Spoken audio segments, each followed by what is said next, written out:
Hello everyone, and welcome to our new cooking channel. Me and my sister decided to start this brand new channel since we love to cook, even though we're not always the best at it. And this seemed like a fun way to share our passion.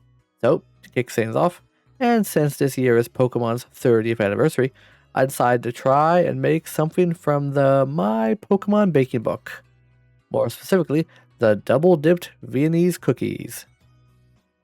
Morpeko can get irritable when it's hungry, which is almost always.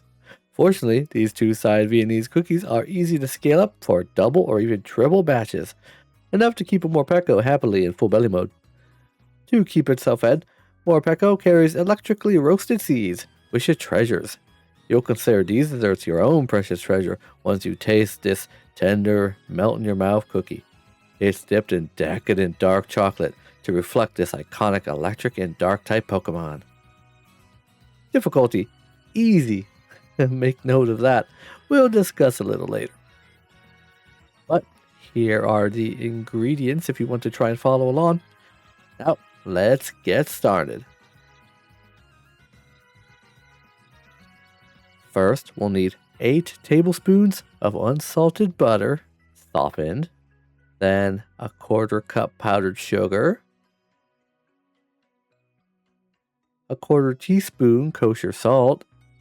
And 1 teaspoon of vanilla paste, or vanilla extract, which I just give it a good squeeze rather than measuring that out.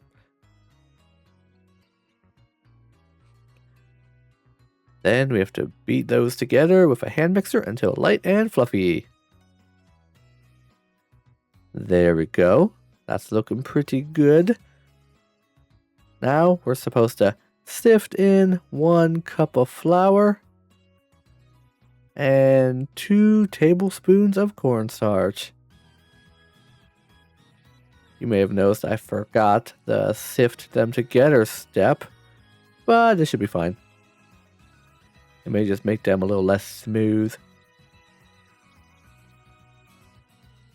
Then you just have to mix it all together with the hand mixer until smooth and just incorporated. Then we have to transfer the dough to a piping bag fitted with a large star tip. Now, my mixture here looks a little bit more like wet sand versus something that's pipeable. But you know, trust the process. I'm sure it's fine. So let's see. Here I'll just stick this into a cup like this. Yeah, kind of helps you load it up, and we'll try to put this. I want to say dough, but it's more like wet sand. Into the piping bag. I don't know if this is gonna work at all. It's gonna, let's just clump it on in there. Push it in. It's fine. We shall see if this will be squeezable in any sense of the word. But I have my doubts. Do not trust the process. This is impossible. It's like it's too thick and impossible to squeeze through the piping tip. And my star tip is smaller than what they recommend. I'm pretty sure. It's all I had, but still, I don't know if this will go through any tip. So I've after a quick Google search, people say to try to moisten it more. So we're gonna try to do that. I've tried mixing some milk into it. It's thinned it out a little bit, but it still doesn't want to go through this stupid piping tip. It's like almost. It's so close yet impossible. So let's try to thin her out a little bit more, maybe. I hope. Oh boy, it's still too thick. Just won't go through the piping tip, no matter how hard I squeeze. It's like we need to probably try to thin out more, but if I try to just remove the piping tip altogether, it still barely wants to come out. I don't know. Oh boy, this is proving far more difficult than I was originally led to believe. Okay, trying it again. Come on. Oh. And we have a blowout, everybody. We have a blowout. Oh.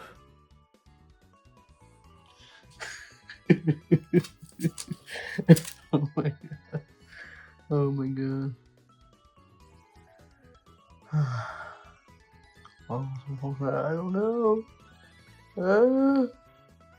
It says 1-star difficult. This is not 1-star difficult. I'm trying this again. Never in my life. I'm scared. All right. One more try. This time I've thinned it out way more, maybe too much, but would you look at this? We got it, everybody. We finally, I think, got it. The recipe says to create like a closed figure 8. So that's what I'm trying to do here. I guess, let's make like an 8 and then one more swipe down the center to close all the holes of the 8. I guess there we go. Look at it. Look at it. Revel in my dominance. Oh god, that took way too long. Well, how long did it say this was supposed to take again? I'll pop it up on the screen here, but it did not take that. It took way longer. So, all right. So at least we got the batter flowing through the tip. I need to buy some larger piping tips, I think, is one thing I've learned here. But it's working. My first one there, not the best, but I think I improve as I go along here. But we're just gonna time lapse this really fast, and then we should be ready to bake them, I hope.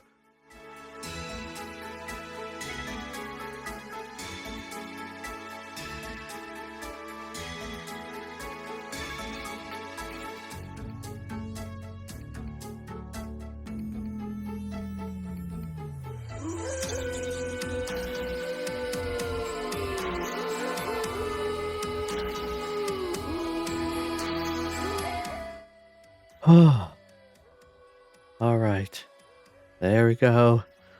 All of the cookies have been piped out.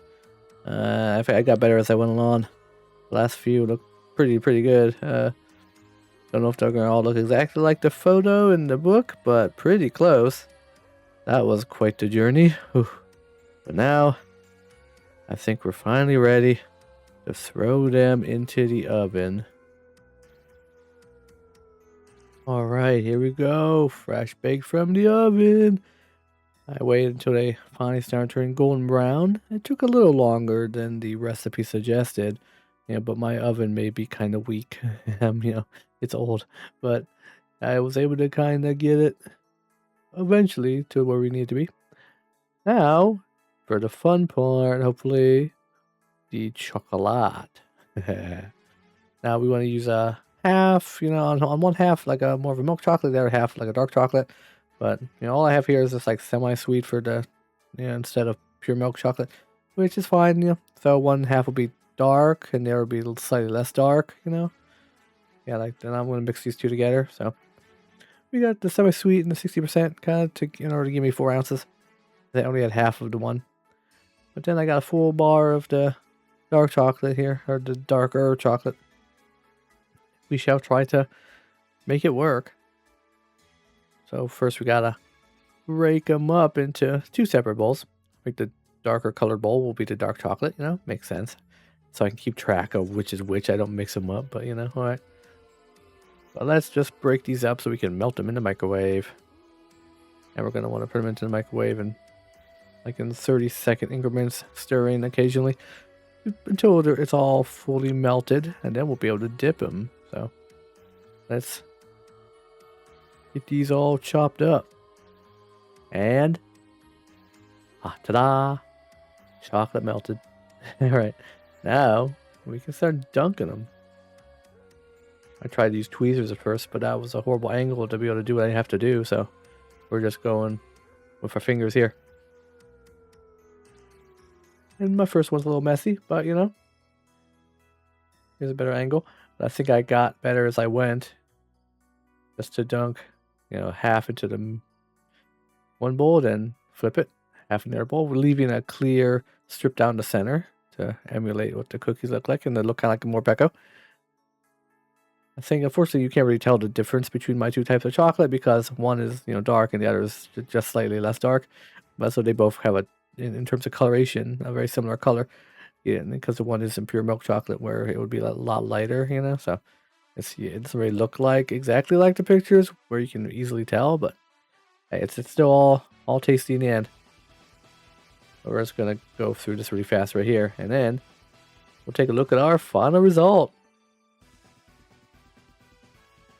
Oh, and here they are, all covered. Just ignore that first one, but the rest of them came out pretty good. We got the chocolate on each half with the clear strip down the middle, emulating Morpeko. Look at them there.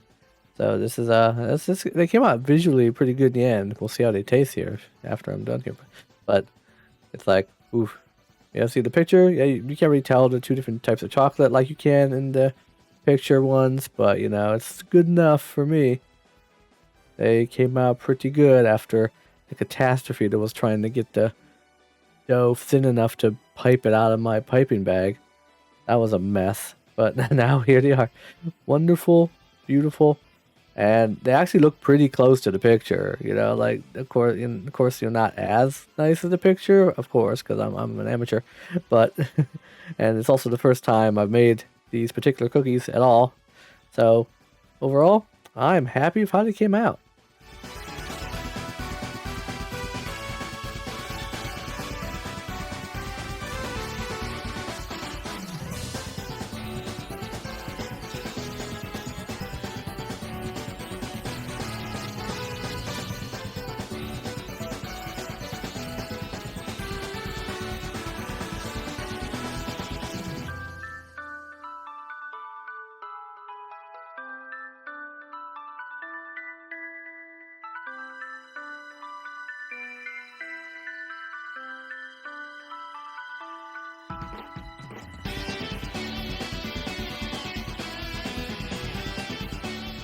And there you have it. The cookies are done. They look pretty good, if I do say so myself, especially for my first time making these.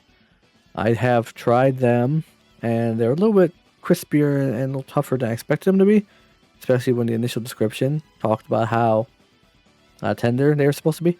And I am guessing that is because of all the messing around I had to do, adding more liquid, beating more stuff into it, trying to get the dough to be a little bit more flowy.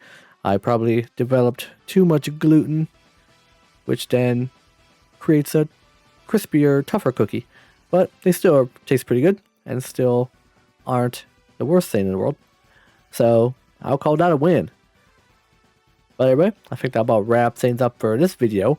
One of the first ones on our brand new channel, Phil of the Future. Little play on words there for the name, But make sure you like this video if you enjoyed it. And if you wouldn't mind dropping us a sub to this new channel, we would greatly appreciate it. There are also a few other videos posted right now to coincide with the launch of the channel. Some shorts, maybe one other long form video of me making something.